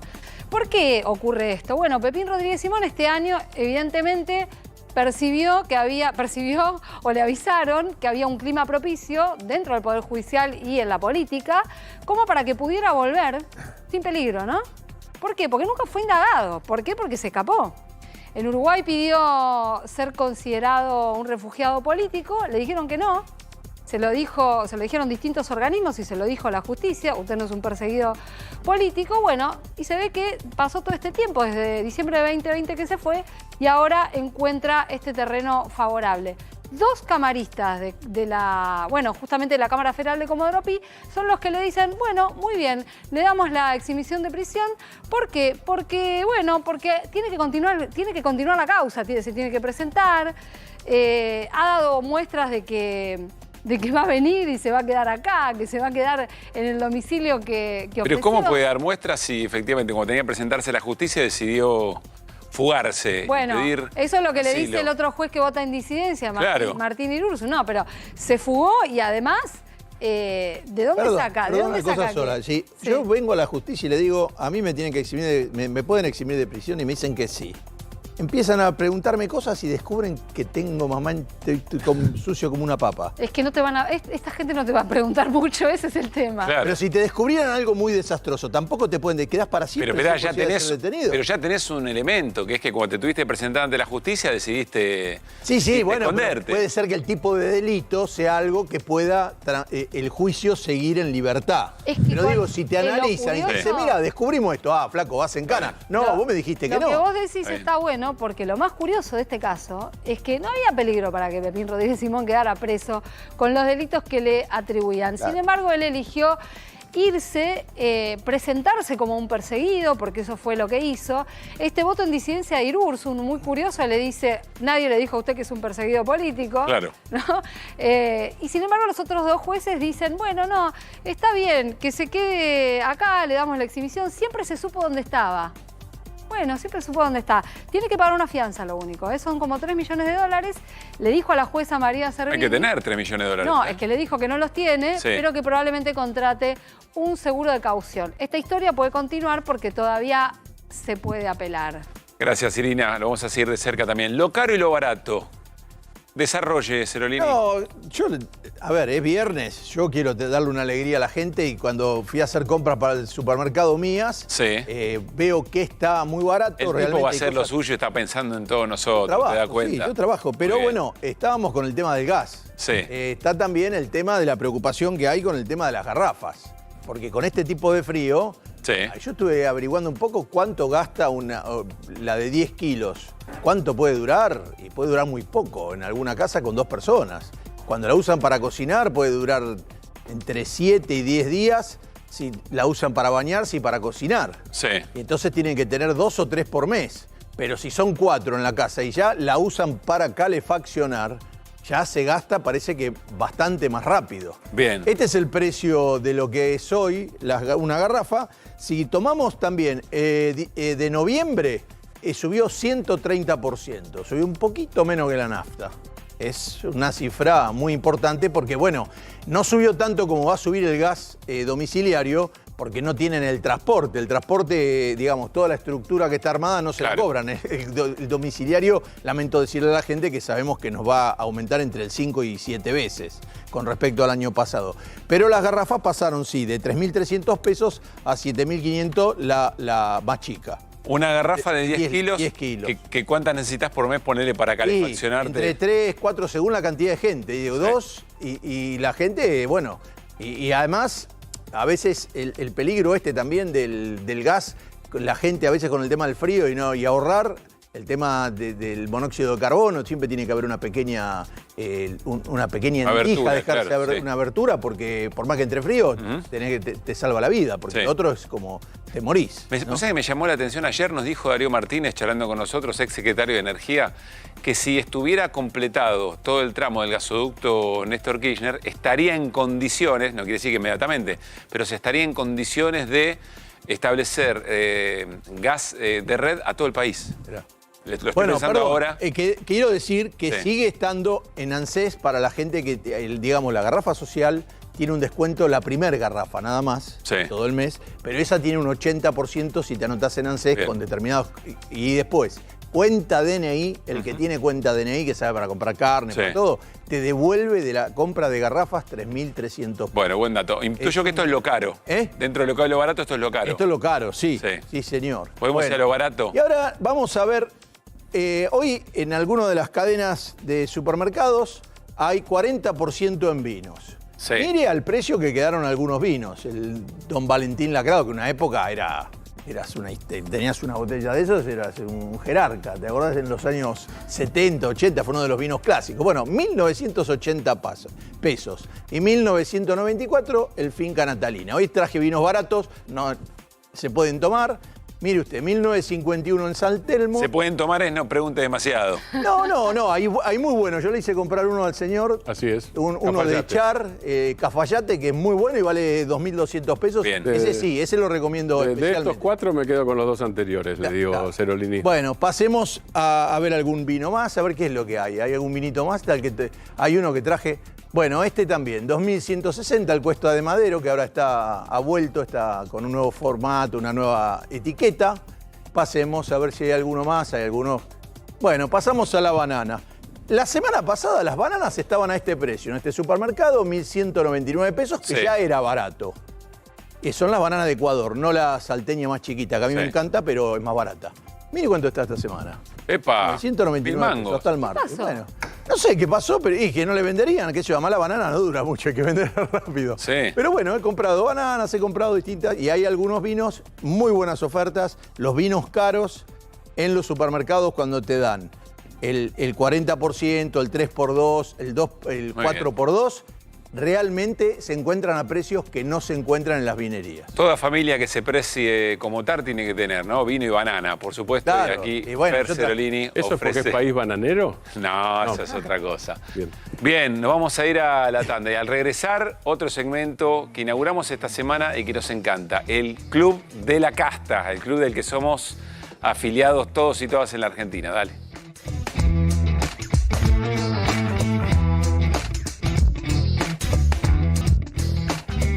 Recién hablábamos con Martín Granós que a partir de los juegos Evita, de lo que significa jugar, lo lúdico, participar en algún deporte, todos tenemos en nuestro corazón algún club, no importa la disciplina. Lo que no sabíamos era que 46 millones de argentinos y argentinas éramos socios y socias de un club, que era el Club de la Casta. Nuestro segmento, les diría, esencia, que tiene esta presentación. Yo hice campaña diciendo que voy a hacer el ajuste y que el ajuste no lo paga la gente de bien, lo pagan los delincuentes, lo paga la casta, lo paga la casta.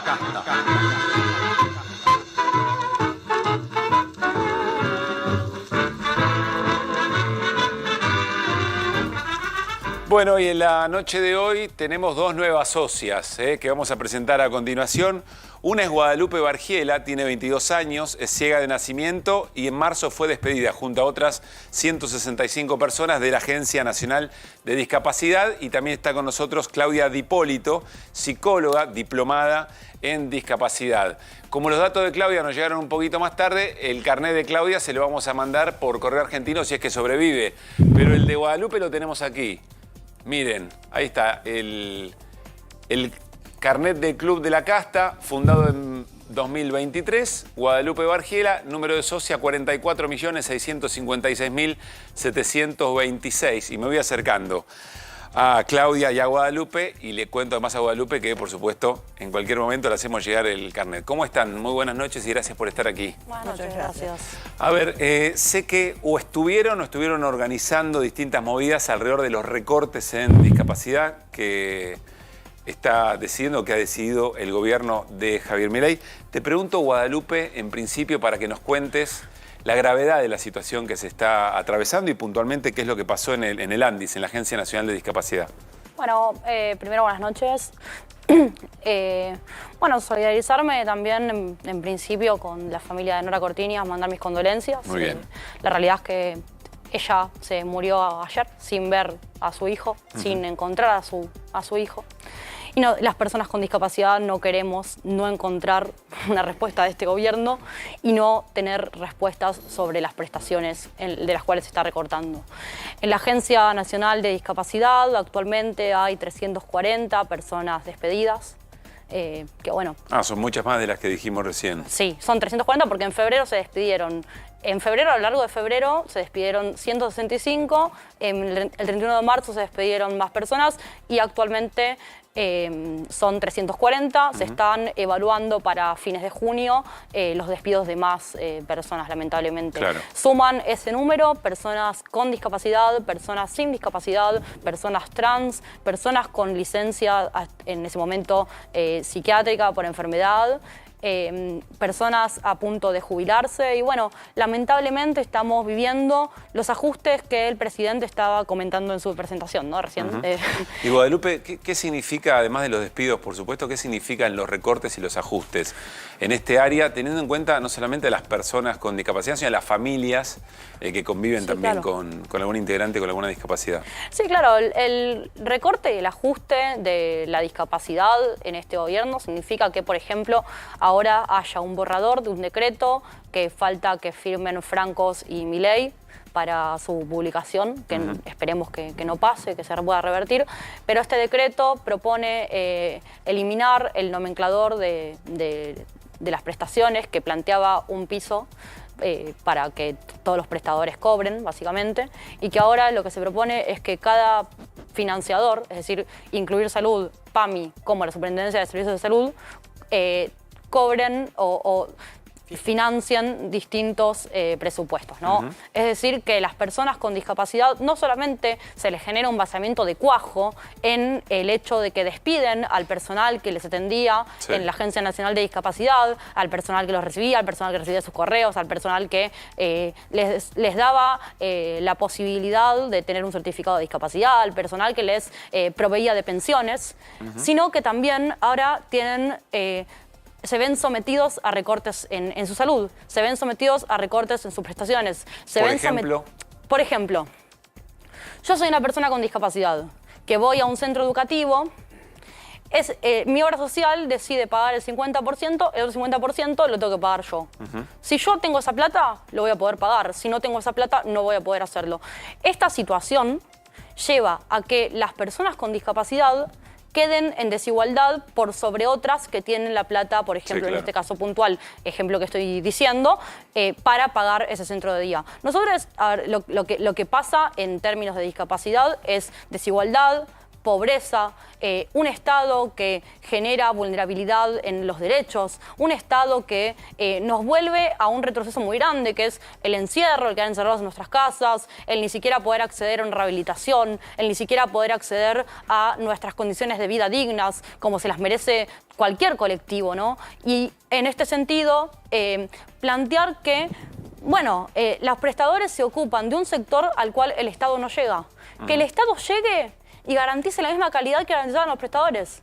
Si este decreto se sanciona, que el Estado llegue y garantice la misma calidad de prestación que ya garantizaban los prestadores. ¿Y Guadalupe, tienen certeza que ese decreto está redactado, que solo está a la espera de... Está redactado, está en borrador y está a la espera en su momento de pose, ahora de Francos, y de Javier Milei como última firma. Claudia, entiendo que fuiste a la movilización que hubo en la puerta de la Quinta de Olivos. Charlábamos con nuestro productor ejecutivo, con Woody. No recordamos una movilización de esa magnitud por algo que ha tenido muchas movilizaciones en otros tiempos y además a nivel nacional. ¿Qué clima había allí, Claudia? Hermoso. Mira vos, pensé que me ibas a decir todo lo contrario. ¿Hermoso por qué? Hermoso porque, en este sentido, estaban realmente las personas con discapacidad, porque muchas otras movilizaciones fueron de prestadores. Si bien yo soy prestadora, soy madre también de una persona con discapacidad familiar y presido una ONG. Pero acá la diferencia es que fueron convocadas las personas con discapacidad, porque este proyecto de decreto, el cual figura en el GDO, o sea que es una mentira, que es un borrador, porque un borrador puede hacer el administrador de un consorcio y después lo lleva y se ejecuta o no. Esto no es un borrador, esto ya está armado, ya está diseñado, ya pasó por varios sectores. Entonces, fueron convocadas las personas con discapacidad, quisieron salir. nos organizamos, hicimos una previa primero en el Congreso y después tomó fuerza en todo el país. En la Quinta de Olivos fuimos más de 10.000 personas y era hermoso, ¿por qué? Porque estaba todo el colectivo unificado. Y esto es lo que queremos hacer ver, que el colectivo de discapacidad ya no está solo. Ya no son los prestadores por un lado, las personas por otro, porque hay que tener conciencia que las personas con discapacidad no siempre pueden salir a manifestarse. Bueno, es un gran mérito del gobierno de Milei, no solamente en este tema, unificó. En muchos otros ha pasado que amalgama sectores que por ahí se movilizaban de otra manera, quizá no piensan de la misma manera las problemáticas, en este caso no, acá se la repite otra vez. problemática es una sola, no había bandera política, que eso es muy importante recalcar. Acá no es que fuimos un sector partidario, acá fuimos todo el colectivo. Acompañamos cada uno desde su lugar, porque realmente acá lo que se juega es la igualdad de los derechos de las personas con discapacidad. Quiero aclarar además que las personas con discapacidad somos sujetos de derecho. Claro. Y como sujetos de derecho, no solamente, si bien ahora está en boga el reclamo de las prestaciones y es muy necesario y yo lucho para que no bajen las prestaciones, también tenemos un montón de derechos que tampoco están respetando. Que tenemos derecho a tener un trabajo, nos están despidiendo. Tenemos derecho a, no sé, tener una vida cultural activa y no la podemos ejercer porque no tenemos plata, porque no tenemos laburo. ¿Cómo estaba estructurada tu vida, Guadalupe, cuando laburabas en la Agencia Nacional? ¿Cómo es ahora? Bueno, no, yo alquilo, vivo en Moreno, que es conurbano bonaerense. Entonces recién le decía acá a la compañera la interseccionalidad, el cruce, ¿no? De ser una persona con discapacidad y vivir en conurbano también a veces complejiza mucho más la vida que a vivir en capital, por ejemplo, o en el centro. Y bueno, y alquilo y ahora me ayuda a mi familia un poco a seguir sosteniendo mi nivel de vida, que por supuesto no es fácil esa ayuda, por supuesto, ¿no? Claro. Es muy complejo que depender de otro sueldo de otra persona que en su momento no tenía que hacerlo. Irina. ¿Qué tal, Guadalupe? Yo quería preguntarte qué hacías en la agencia y cómo era tu vida trabajando ahí. Yo en la agencia respondía mails sobre pensiones y bueno, y respondía consultas generales de certificados de discapacidad, de cómo de asistir a personas con discapacidad en sus consultas, cualquiera fuera la consulta. No sé cómo era mi vida, ¿en qué sentido? Sí, cómo era un día de trabajo, si te gustaba tu trabajo. Sí, la verdad que me gustaba mi trabajo. He trabajado también antes en la Municipalidad de Moreno y demás. Pero sí, la verdad es que, bueno, yo trabajaba de 13 a 18 horas en la Agencia Nacional de Discapacidad. Así que más o menos iba a esa hora y bueno, después me retiraba. ¿Y cuánto tiempo lo hiciste? Desde 2020 hasta la actualidad, bueno, hasta febrero. Martín. Guadalupe, ayer estuvo el ex gobernador y canciller Felipe Solá y dejó dos definiciones. Una, que el ministro de Economía era un verdugo, así lo dijo textualmente, y la otra, que el gobierno ejercía la crueldad. ¿Qué opinas sobre las dos cosas en relación a tu propia situación? Yo no creo que el ministro de Economía sea un verdugo. Estuvo en otros gobiernos como funcionario también. No creo que un funcionario que bien sabe las acciones que está tomando en contra del pueblo sea un verdugo. Creo que sabe muy bien el plan que está haciendo. ¿Verdugo de quién, me pregunto? Y por otro lado, que el gobierno es cruel, sí, por supuesto. El gobierno es cruel, es discriminatorio, es avasalla y vulnera y violenta a las personas, a todos los colectivos. Vimos cómo en Barracas hubo un crimen de odio hacia 4 lesbianas. Vimos cómo ahora están con esta cuestión de los prestadores, que están avasallando su derecho al trabajo, que están avasallando el derecho humano de las personas con discapacidad a poder tener sus terapias y acceder a ellas. Vemos cómo todos los días incomodan y discriminan a personas del colectivo LGBTIQ+. Vemos cómo cierran el INADI, el INCA. Este gobierno no solamente es discriminador y es odiante, sino que avasalla los derechos de todos los colectivos y de todas las personas. Claudia, contaste que sos familiar de una persona con discapacidad. No sé si sos la mamá, ¿es tu hijo? Sí, mi tercer ¿Qué hijo. discapacidad tiene?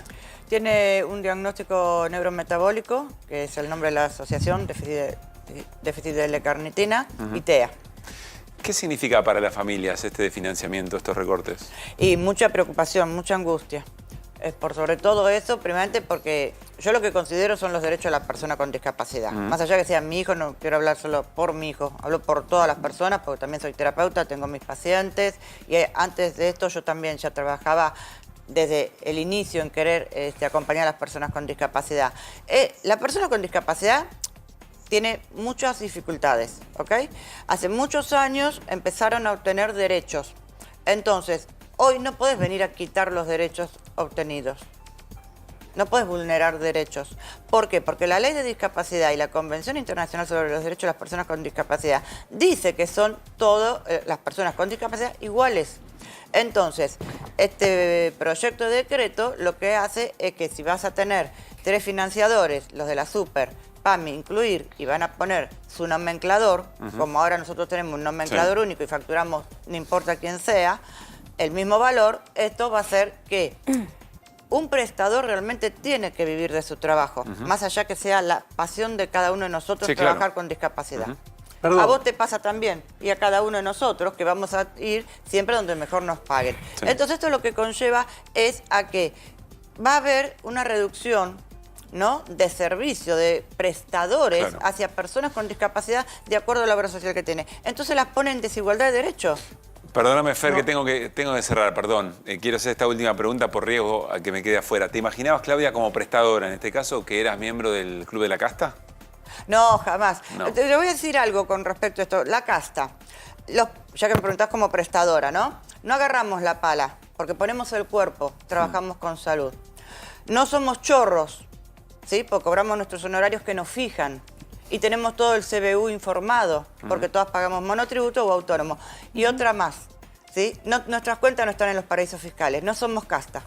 Perdón, Guadalupe, ¿te imaginaste, perdón, Fer, ahí voy, ¿te imaginaste, Guada, que eras parte de la casta, del Club de la Casta?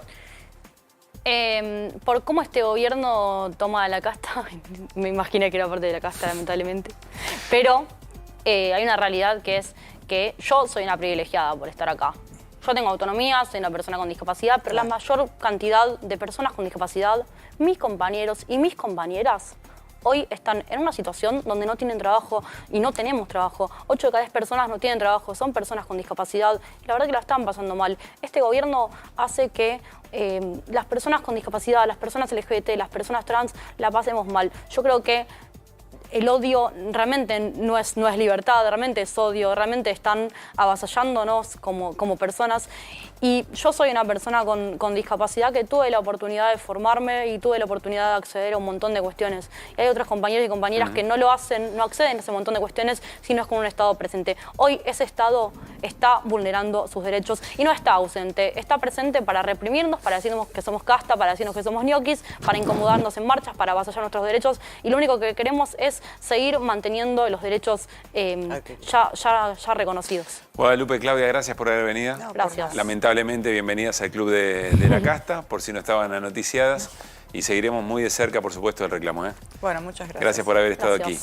Bueno, me voy a la mesa. Perdón, Fer, que ya nos teníamos que ir. Seguramente vamos a tener oportunidad para seguir el tema. Bueno, antes de despedirnos, ¿nos das aunque sea un título de lo que se juega en México el domingo, Martín? Sí, el domingo se elige a la próxima presidenta de México. Digo presidenta porque las dos son Claudia Sheinbaum, que es la favorita, y Xochitl Gálvez, que hoy está en las encuestas en un 30 y pico %. Claudia Sheinbaum es la continuidad de Andrés Manuel López Obrador y seguramente el domingo lo va a llamar al amigo Cerolini para preguntarle qué tipo de tequila tiene que usar para festejar. Bueno, veremos si eso es así. Entiendo que se pone en juego también con cuánta mayoría parlamentaria queda en la elección para llevar adelante reformas estructurales de lo que se viene hablando en uno y otro sentido. Tenemos un minutito para cerrar y yo quiero aprovecharlo para volver a agradecer. Tercera semana de QR. Nos da mucho placer poder hacer esto, también es un privilegio, como decía Aguada, ¿no? En la posibilidad que tenemos de tratar de contar las historias que nos parecen importantes, ayudándonos a reflexionar, más allá de buscar o no tener razón, tratar de que sean las razones las que se ponen en juego, que sean los argumentos, que sean las ideas y de alguna manera también honrar nuestra profesión, que dicho sea de paso, la próxima semana terminaremos repensando un poco también qué se trata de esto de ser periodistas en este país y en este momento. Bueno, nos fuimos. Che, Martín, muy buen fin de semana. Fer, lo propio. Igualmente. Irina, querida. Igualmente. Nos vamos de la manera en que arrancamos y tiene que ver con las voces del día, de este viernes que también trajo lo suyo. Chau, buen fin de semana.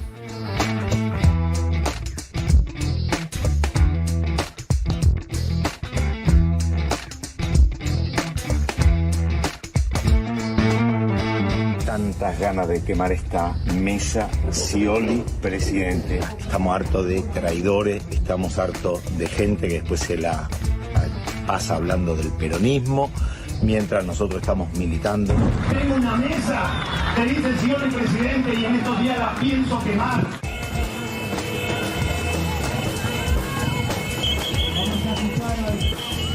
Porque nosotros nos vamos cumpliendo cada vez que estamos menos, pero confiamos en ustedes, toda esta juventud, para que recoja esas banderas, que los regalen también nuestros hijos y nuestras hijas. Área de Misiones, ATM. En caso de no acatamiento de la presente orden, deberá proceder a la detención de las personas. Este es uno de los pasos comunitarios de los comedores que el gobierno inventó diciendo que es fantasma. Bueno, compañeras, compañeros, invitamos a todas las regionales del país para charlar y convocar a la movilización que vamos a llevar adelante el día que se trate de esta ley nefasta, ley base, que se va a tratar en el Senado. La Taser es una pistola que es eléctrica. Esta es el último modelo. Acá con este seguro, yo abro este seguro y con esta luz. Ahí está iluminando. Guarda, se corren los cámaras, no, tranquilo. Tranquilo, no está cargada. Ella no tenía, aparentemente por lo que me informó la ministra ayer, la información que le habían brindado sobre esta alimentos de depósitos, no incluyeron que algunos de ellos tenían vencimiento, como el caso de leche en polvo, ¿no? Eso es lo que estamos viviendo hoy. Sonceras llevadas a un plan de gobierno.